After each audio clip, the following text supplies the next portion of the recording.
স্বাগতম। আমি মোহাম্মদ আকবর হাসান। আজকের অধ্যায় মোমেন্টস উইথ আকবর হাসান। আজকে আমাদের সামনে যিনি উপস্থিত হয়েছেন, যাদেরকে আপনাদের সামনে আমি তুলে ধরব, নিতান্তই একজন বাঙালি তরুণ ব্যক্তিত্ব। পড়াশোনা করেছেন ঢাকা ইউনিভার্সিটিতে, মাস্টার্স ইন এনভায়রনমেন্টাল সায়েন্স। পরবর্তীতে উনি চলে যান আমেরিকাতে এবং কোলোরাডো টেকনিক্যাল ইউনিভার্সিটি থেকে উনি MBA প্রোগ্রাম শেষ করেন। ওখানে থেমে থাকেননি, আরেকটু পড়ার চেষ্টা করেছিলেন, আরও সামনে যাওয়ার বিশাল আকাঙ্ক্ষা ছিল তার। পরবর্তীতে উনি চলে যান বাল্টিমোর অ্যান্ড হপকিন্স ইউনিভার্সিটিতে, পড়াশোনা করেছিলেন মাস্টার্স ইন ইলেকট্রনিক কমার্স। কর্মজীবন শুরু করেছিলেন ইন্টার্নশিপ দিয়ে ইন এ ব্যাংক। উনি পরবর্তীতে নিজেকে একজন ব্যাংকার রূপে দেখার চেষ্টা করেছিলেন। He wants to become a banker. কর্মজীবন শুরু করেছিলেন bankers trust in USA, Alex Brown ইউএসএতে। পরবর্তীতে উনি চলে যান ডাচ ব্যাংক ইন USA। এরপরে উনি চলে যান ওয়াকোভিয়া ব্যাংক ইন USA এবং well Fargo bank in USA। এই মুহূর্তে he is a managing director of A bank এবং পাঁচটা নেতৃত্ব দিচ্ছে, পাঁচটা ব্যাংকের ওর একটা ব্যাংকের he is a managing director. জীবনে কতটা উঠা যায়, কতটা অর্জন করা যায়, আমরা সেটাই এই ব্যক্তিত্ব থেকে জানার চেষ্টা করব, বোঝার চেষ্টা করব এবং ওখান থেকে আমরা শেখার চেষ্টা করব আমাদের করণীয় কি, how we are going to achieve. আমরা তাকে নিয়ে অহংকার করার মতো একজন বাংলাদেশি পাঁচটা নেতৃত্ব ব্যাংকের, US-এর মতো একটা ব্যাংকের he is a managing director. অনেক বছর পর দেশে এসেছিলেন, আমাদের ডাকে উনি সাড়া দিয়েছেন এবং আমরা তার ইন্টারভিউটা ধারণ করব আমার এই অধ্যায়ে মোমেন্টস উইথ আকবর হাসান। আমরা জানার চেষ্টা করব, বোঝার চেষ্টা করব কীভাবে উনি নিজেকে এই পর্যায়ে নিয়ে গেছেন এবং কী কী চ্যালেঞ্জগুলো উনি অ্যাকসেপ্ট করেছেন। নেতৃত্বের বেলায় উনি কী, নেতৃত্বের বেলায় উনি কোন কোন জিনিসগুলোকে উনি সবচেয়ে বেশি আলিঙ্গন করেছিলেন to reach at the top. আসুন তাহলে মুখোমুখি হয়েছে ব্যক্তিত্ব যার নাম Mohammad Fazlur Rahman Bhuiyan.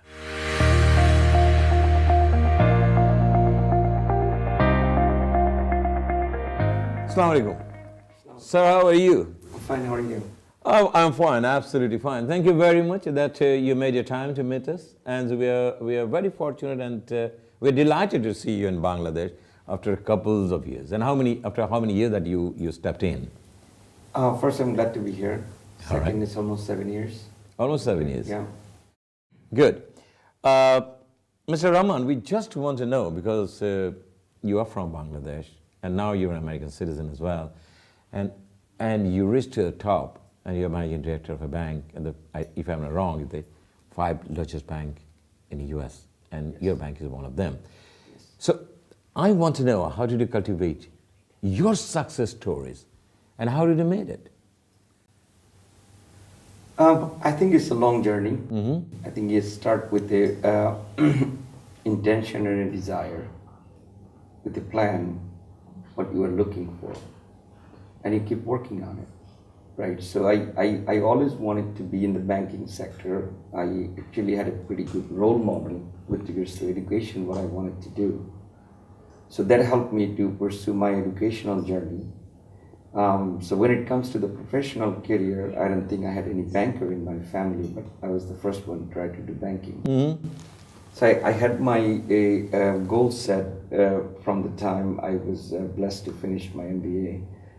While I was actually working on my MBA, I chose a bank as for my internship program. Okay. So that actually gave me a very good understanding of the general banking process.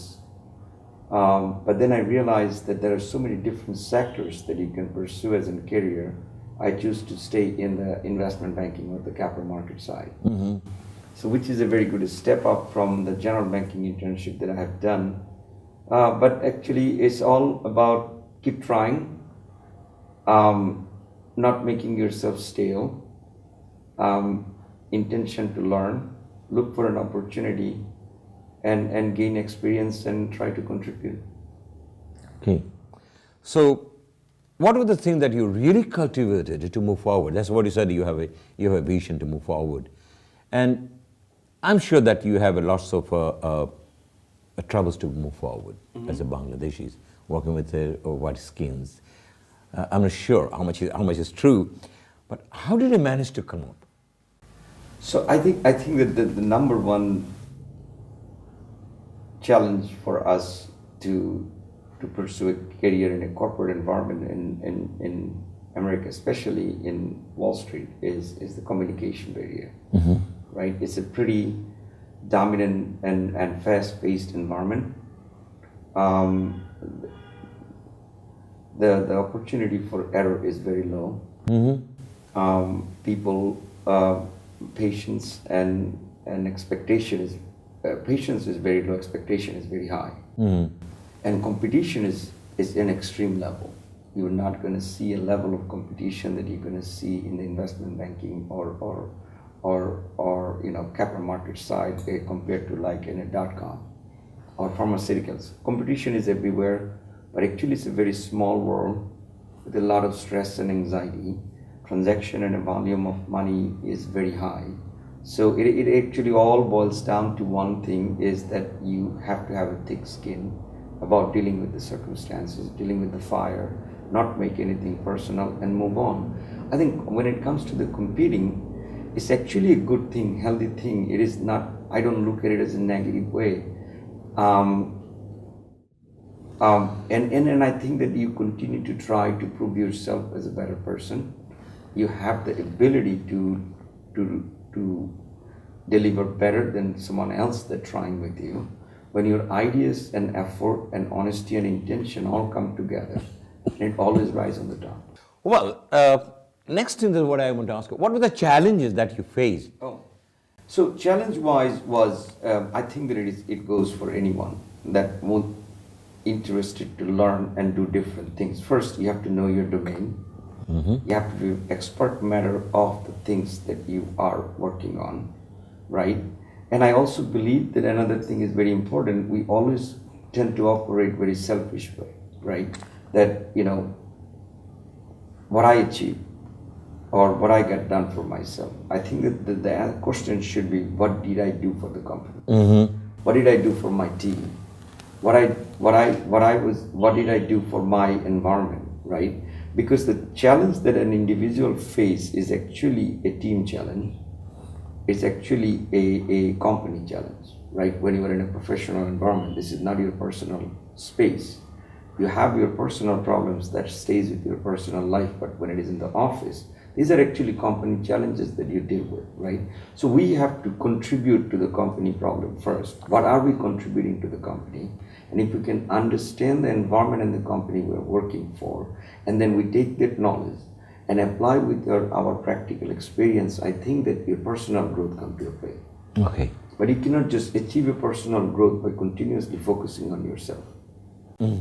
So you have to focus on your organization goal first. Exactly, and your team, the people are helping you to succeed. I think as you climb the ladder, it's not an individual goal anymore. You alone cannot achieve everything that you individually achieving today, right? There are a lot of people helping you. You have a team members in a lot of different capacities that working in your organization. You as a manager take credit for everything that these people are working on, right? That is the fact, right? So you have to be respectful about it. Be there for these people. When you gain the respect, and the opportunity will come. Okay, you're talking about the team. Yes. How you gain the respect from your team. So, Mr. Rahman, I want to ask you another question. How do you consider your team, and you are a leader of a team, and what should be the role of a leader whenever you're leading a team? So to me, the environment I work in, right, I think that I can speak for my environment only. I think every environment offers all different kind of challenges to be a leader. For my environment, the stress and anxiety level is very high. I'm talking about the trading floor that I work in institutional trading side, that we have time to market, speed, client reputation, and capital commitment is very high, right? we actually, our each transaction is a very capital committed transaction. So when it comes to that, I think that as a leader, first you have to be a good listener, right? You have to listen.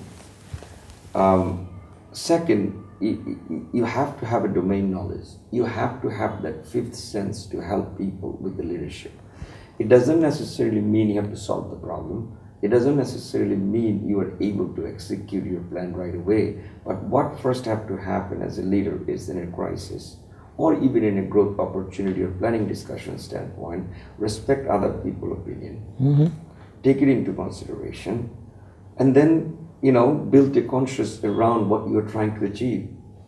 I have seen as a leader or a manager, you can have the best idea in the world, but if your people don't accept it or follow it, it's not going to go anywhere. Absolutely. But if on the other side, a team member can have a very exciting and a premature idea in their mind, but if you cherish it, it can become a very good thing.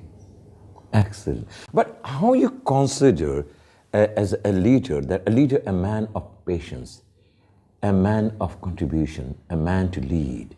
How you consider these three to cultivate as a leader in an organization? Okay, so I think these all can summarize in a one way, right?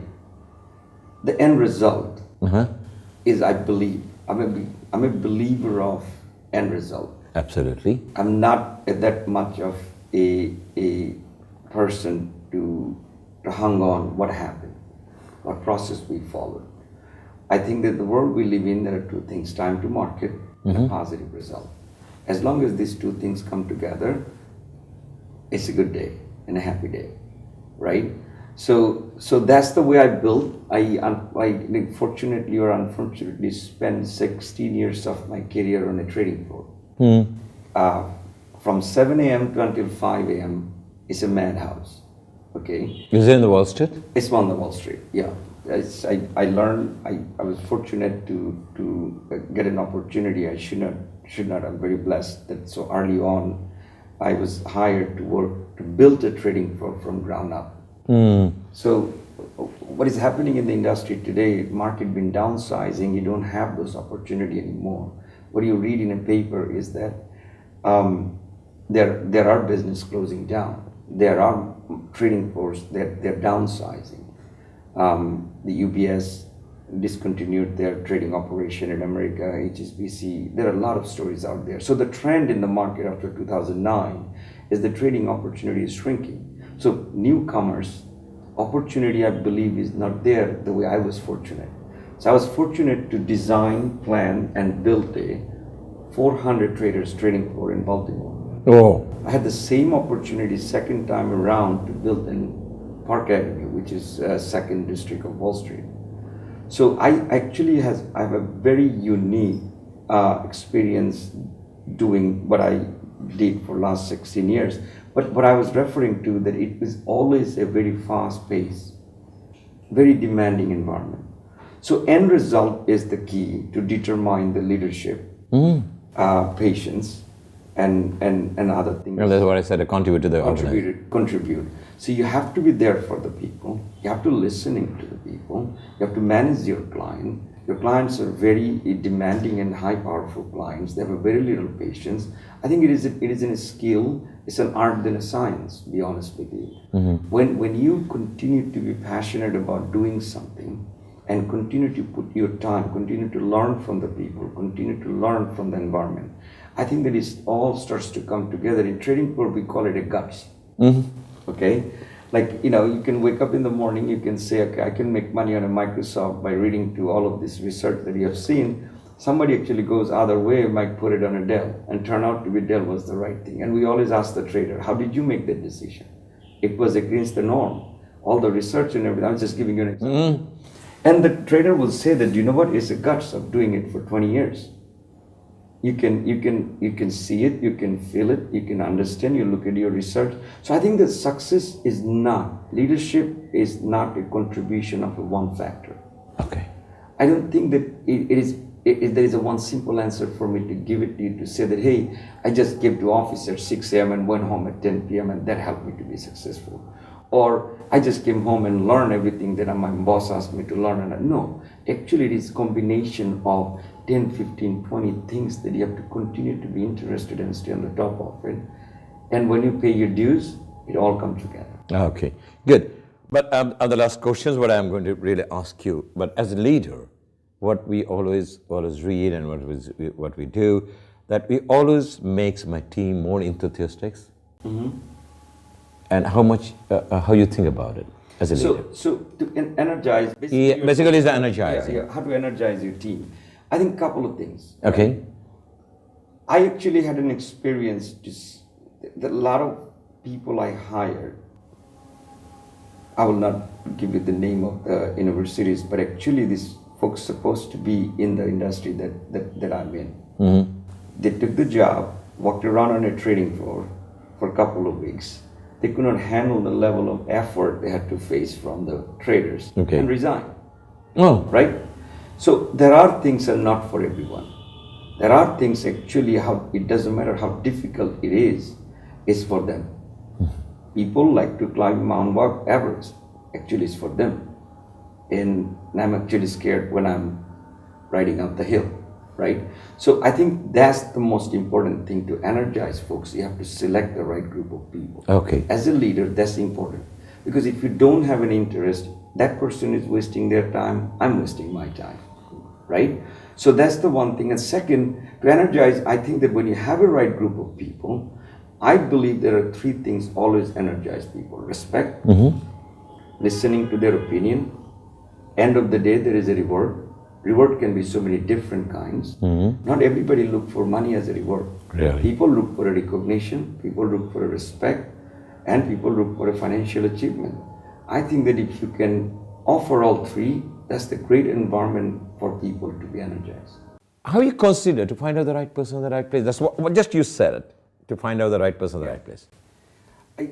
It's very important, right? If you take a look at the fundamentals of human capital and the investment that goes around it, individual, leadership, and a company standpoint, finding the right person make all the sense to me. Mm-hmm. For that person growth and for the time and money that you're going to spend for the company to develop that person. There is a saying that we tell to our recruiters and when we hire people is that if you can find a job you like, you never have to work again. Huh? Fantastic. What do you mean again? Can you explain a bit? So I think that there is a concept, is a job, it's a work. 9 to 5, you go there to get paid, you take care of your family. Now you can run that model and take a look at it as a job. And you're never going to have the energy to contribute or understand that it actually can be bigger than something. It can be fun and interesting process while you're making money and providing for your family. So there is a saying, that's why we say it, that if you like it, if the field that you are looking for a job, if the field that encourages you and motivate you, if you like it, you're always going to be happy and it will be interesting thing for you to do. But if the field is not interesting to you, it's always going to be a painful process for you to run the clock down and go home. It becomes a tiring process then. Yes. And if you like the job, it comes as a hobby because I love to do it. I want to do this. I want to do this. I want to do this. Exactly. So that is what is more important. That's what you always say in our management, that you like the job and then job will be yours. Yes, it's not going to be a work anymore. It's going to be fun for you. How you think about the luck? So I personally, per se, I don't believe in luck. Mm-hmm. I actually have a funny statement to make to my team all the time when I hear about luck or lucky or any of this nature. I believe the losers created the word luck in the dictionary. I think there's a group of people when they cannot achieve what they're looking to achieve, don't have a good preparation, they look at the successful person and say that this person is lucky. I believe it's an understatement and a disrespect to the person who is successful, because success don't come without a hard work and preparation, right? I believe luck is a combination of two things. Preparation, when meet the opportunity, you become lucky. Fantastic. But how you think about when the loser says that luck doesn't favor me? How do you take this statement? I think that this is simple to me. I think the success to share with everyone, failure is yours. Oh, failure is mine, right? Yes. Because I failed for myself. You did not work hard for it. I don't want to achieve it. Exactly. So yes, there is no such thing called luck. I think that good example will be when I was talking to you before the shoot start. I'm very excited to be here, but if I can do what I'm doing, I think anyone can do it. Oh yes. Yeah. Oh yes. It's just that you have to try, never give up, and keep working on it.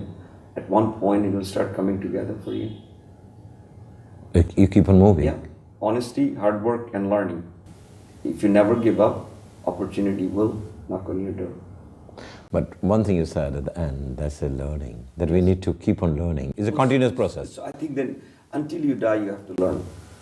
Absolutely. Yes, it's not about the age, it's not about the position, it's not about the amount of money you have.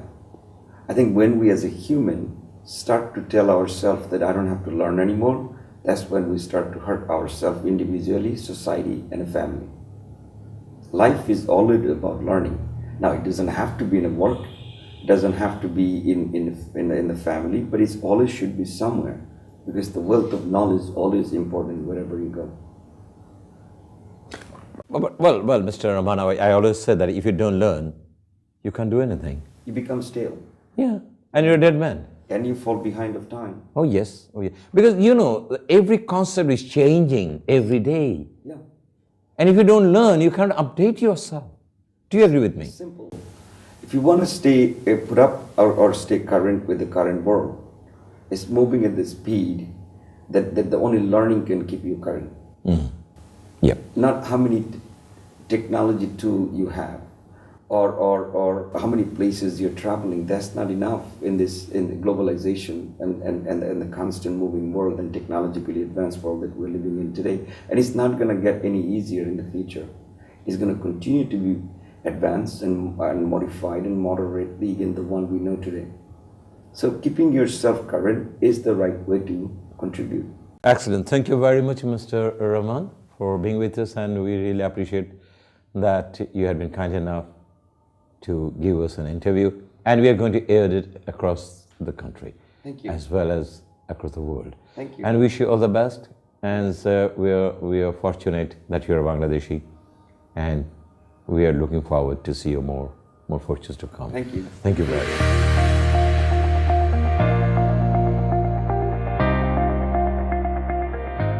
আমরা এতক্ষণ যার সঙ্গে ছিলাম, বাংলাদেশে গর্ব করার মতো একটা সন্তান, জনাব ফজলুর রহমান ভূঁইয়া। উনি নিজের জীবনের অধ্যায়টা আমাদের বলে গেলেন, এবং জীবনে কী কী চ্যালেঞ্জগুলো অ্যাকসেপ্ট করতে হয়, এবং নেতৃত্বের সময় কোন কোন জিনিসগুলো মূল্যায়ন করতে হয়, মূল্যায়িত করতে হয়, টিমকে কী করে ত্বরান্বিত করতে হয়, এবং সবচেয়ে যে জিনিসটা উনি আমার কাছে সবচেয়ে ভালো লেগেছে, find the right person at the right place. উনি ওই কথাটাই বলেছেন, যার যেখানে ইন্টারেস্ট আছে আমি তাকে খুঁজে নেব, so that he will be energised to work more. এবং how to make the team enthusiastic, ও কথাগুলো কিন্তু ছোটো ছোটো করে বলে গেলেন। এবং সবচেয়ে যে জিনিসটা আমাকে ভালো লেগেছে, যেটা আপনারা শুনেছেন তার ইন্টারভিউতে, respect your team member, listen to the team member, energize them. এবং উনি একটা কথা বলেছেন, চ্যালেঞ্জ ইজ এভরিওয়্যার, চ্যালেঞ্জ থাকবেই, বা এই চ্যালেঞ্জকে মোকাবেলা করাটাই হচ্ছে একটা লিডার্সের প্রধান দায়িত্ব। আমি যদি উনি কথাগুলো থেকে যদি একটু বিশ্লেষণ করি, যে লিডার আমি দেখেছি, উনি হাঁটতে শিখেননি, and he don't believe in it. He believes the sky's the limit and you need to grow. আমার বিশ্বাস, আমার সঙ্গে আজকে মোমেন্টস উইথ আকবর হাসান আপনাদের জীবনকে ত্বরান্বিত করবে। আপনারা আগেই এই অধ্যায় থেকে আপনার যেটুকু আপনি শিখবেন, জানবেন, বুঝবেন এবং প্রয়োগ করবেন, আপনি আগানোর চেয়ে আগাবে আপনার কোম্পানি, আগাবে আপনার দেশ এবং জাতি। আসুন নিজেকে সৃষ্টি করি, এবং সেই সৃষ্টির মাধ্যমেই সৃষ্টি করুন আপনার দেশ, আপনার জাতিকে। অসংখ্য ধন্যবাদ আমার সাথে এতক্ষণ থাকার জন্য। আল্লাহ হাফেজ।